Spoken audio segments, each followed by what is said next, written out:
ایک انسانی شکل و صورت میں آتے ہیں اور سامنے کھڑے ہو جاتے ہیں. فرمایا اے علی یہ بتاؤ کہ اس وقت جبریل امی کہاں ہے؟ حضرت علی آنکھ بند کرتے ہیں اور آنکھ کھول دیتے ہیں. میرے پیاروں حضرت علی فرماتے ہیں میں نے شمال سے جنوب دیکھ لیا, میں نے مغرب سے مشرق دیکھ لی, میں نے لامکہ تک دیکھ لیا, نیچے تحت الثری تک دیکھ لیا, مجھے کہیں بھی جبریل نظر نہیں آئے, لہذا تو ہی جبریل ہے. میرے پیاروں یہ علم علی ہے. لیکن اکثر و بیشتر لوگ میرے پیاروں حضرت سیدنا امام حسن رضی اللہ تعالیٰ عنہ پہ کچھ لوگ کہتے ہیں اور کچھ راوی بھی یہ کہتے ہیں کہ حضرت حسن کو ان کی بیوی نے زہر دیا. میرے پیاروں 5 مرتبہ حضرت حسن کو زہر دیا گیا. 6ٹھی مرتبہ زہر اتنی شدت کے ساتھ تھا. یہ مقام اہل بیت بتا رہا ہوں کہ میرے پیاروں مقام اہل بیت کیا ہے, اہل بیت کا مقام کیا ہے. میرے پیاروں 6ٹھی مرتبہ جب زہر دیا گیا تو حضرت امام حسن رضی اللہ تعالیٰ عنہ ہر مرتبہ روضہ رسول پہ حاضر ہوتے تھے, قرآن کی آیت پڑھتے تھے, زہر کا اثر کافور ہو جاتا تھا. لیکن میرے پیاروں شدت اضطراب سے اس بار اتنا سخت زہر تھا کہ حضرت حسن روضہ رسول پہ حاضر نہ ہو سکے. کچھ لوگ کہتے ہیں کہ ان کی بیوی نے زہر دیا, لیکن جب حضرت امام حسن سے امام حسین نے پوچھا, کیونکہ میرے پیاروں امام حسن رضی اللہ تعالیٰ عنہ نے سب سے زیادہ شادیاں کی ہیں.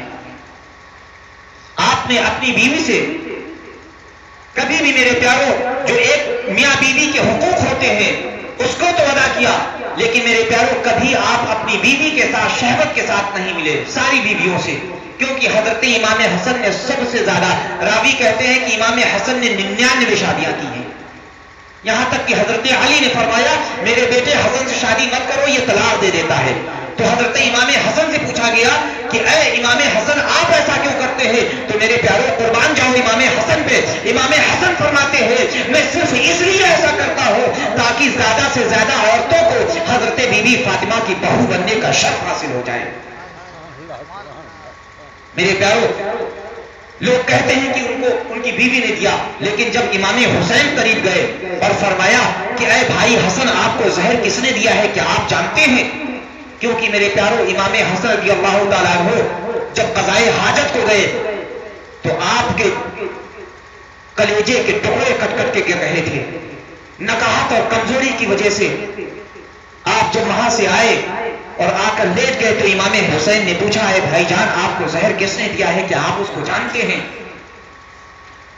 تو حضرت سیدنا امام حسن فرماتے ہیں بھائی حسین میں جانتا تو ہوں لیکن میں اس کا نام نہیں بتا سکتا. تو امام حسین نے پوچھا بھائی کیوں؟ کہا اگر میں کہوں گا تو تم خون ریزی کرو گے, تم اس کو مار دو گے. تو کہا اے بھائی میں اس کا بدلہ لوں گا. امام حسن نے فرمایا بھائی میں سید ہوں, میں نواسہ رسول ہوں, میرے گھر کا یہ شیوا نہیں, میرے گھر کا یہ طریقہ نہیں کہ میں کسی کی غیبت کروں. قسم خدا کی میں نے قسم کھا لی ہے اگر اللہ فرمائے ہے حسن تو جنت جا, تو میں جب تک زہر پلانے والے کو اپنے ساتھ نہ لے لوں میں جنت میں قدم نہیں رکھوں گا. میرے پیاروں یہ مقام اہل بیت ہے.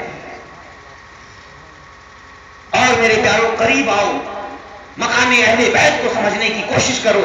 اکثر و بیشتر لوگ کہتے ہیں, اور ساتھ میں آپ کو ایک غلط فہمی کا ازالہ کر دوں کہ اہل سنت حضرات اکثر و بیشتر میرے پیاروں یہ کہہ دیتے ہیں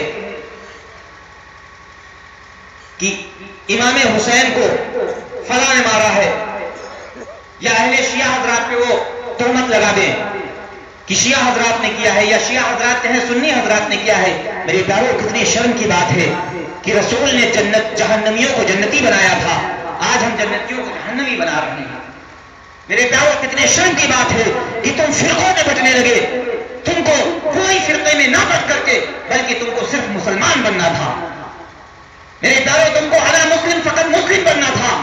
میرے پیاروں تم قرآن و حدیث کا علم حاصل کرو, قرآن و حدیث کی تعلیم حاصل کرو. اللہ نے تمہارے بیچ میں اپنا رسول بھیجا تھا. میرے پیاروں سب کا قرآن ایک ہے, سب کا اللہ ایک ہے, سب کا رسول ایک ہے, سب کا ایمان ایک ہے. تو میرے پیاروں مسلمان فرقوں میں کیوں بٹنے لگے؟ اس کا مطلب ہے کہیں پہ تم غلط ہو. قرآن و حدیث کی تعلیم حاصل کرو. میرے پیاروں قرآن و حدیث صرف شیعوں کے لیے نہیں ہے, صرف سنیوں کے لیے نہیں ہے, صرف ایک فرقے کے لیے نہیں ہے, بلکہ بلکہ صرف مسلمانوں کے لیے نہیں بلکہ عالم انسان کے لیے ہے۔ یعنی میرے پیارو اتفاق پیدا کرو، محبت پیدا کرو۔ تم کو شرم نہیں آتی، تم آپس میں جھگڑا کرتے ہو، آپس میں فساد کرتے ہو، ایک دوسرے پہ الزام لگاتے ہو۔ اس چیز کا تم کو ازالہ بھی کر دوں کہ میرے پیارو یزیدی لشکر میں اگر کوئی کہے کہ فلاں نے امام حسین کو مارا تھا، فلاں نے مارا تھا، تو میرے پیارو ایک مختار نام کا شخص پیدا ہوا تھا۔ قسم خدا کی وہ محب اہل بیت جو تھے، جو اہل بیت کے غلام تھے، ان کی آنکھوں کا تارا ہوتا اگر اس نے نبوت کا دعویٰ نہ کیا ہوتا۔ میرے پیارو اس نے ایک ایک یزیدی لشکر میں جتنے لوگ تھے ایک ایک کر کے اس نے قتل کر ڈالا تھا، یہاں تک کہ اگر کسی ماں کے پیٹ میں بچہ تھا اس کو بھی نکال کے اس نے مار دیا تھا۔ تو پھر میرے پیارو یزیدی کہاں بچے؟ لیکن یہ بات یاد رکھنا، جس کے دل میں اہل بیت سے محبت ہو وہ جہنمی نہیں ہو سکتا، اور جس کے دل میں اہل بیت سے بغض ہو وہ جنتی نہیں ہو سکتا۔ لیکن میرے پیارو اہل بیت سے محبت کا دعویٰ صرف یہ نہیں کہ تم صرف کہو کہ ہم حسینی ہیں۔ میرے پیارو آج تم حسینی ہونے کا دعویٰ کرتے ہو، لیکن کیا تم کو شرم و حیا نہیں آتی کہ تمہارے طریقے کیسے ہیں؟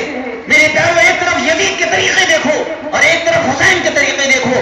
حسین کی وہ ذات ہے جو کبھی جھوٹ نہیں بولتی، یزید وہ ہے جو جھوٹ اور مکاری کرتا ہے۔ میرے پیارو یزید وہ ہے جو تمام گناہوں میں ملوث رہتا ہے، حسین وہ ہے جو پاک ابن پاک ہے۔ میرے پیارو یزید وہ ہے جو تمام گناہوں میں ملوث ہے، شراب پیتا ہے، جھوٹ بولتا ہے، مکاری کرتا ہے۔ میرے پیارو زناخوری اس میں عام ہے، اور حسین وہ ہے جو پاک ابن پاک ہے۔